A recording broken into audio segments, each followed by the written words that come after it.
আমরা বেতজারি মিসবাহুল উলুমের সন্তান। আমাদের মোহতামিম সাহেবের নাম কারি আব্দুস সুবহান। আমরা আজকে জিলহজ মাসের প্রথম 10 দিনের 10টি আমলের কথা জানাবো।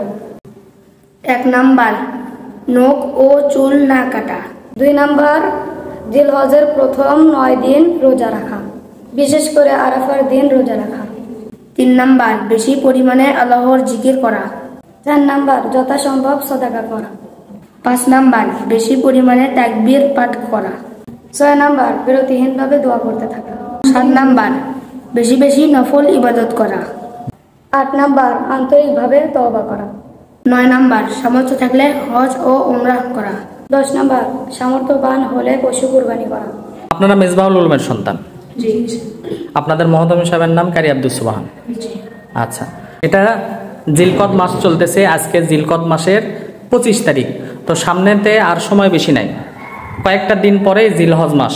তো ঠিক আছে, তো আপনারা যে জিলহজ মাসের প্রথম 10 দিনের আমলের কথা জানালেন, তো এই প্রথম 10 দিনের আমলের কথা আপনাদের পরিবারকেও জানাবেন এবং আপনারা সেই অনুযায়ী আমল করবেন। ঠিক আছে? জি, ইনশাআল্লাহ। তো ভালো থাকবেন। আসসালামু আলাইকুম ওয়া রাহমাতুল্লাহি ওয়া বারাকাতুহু।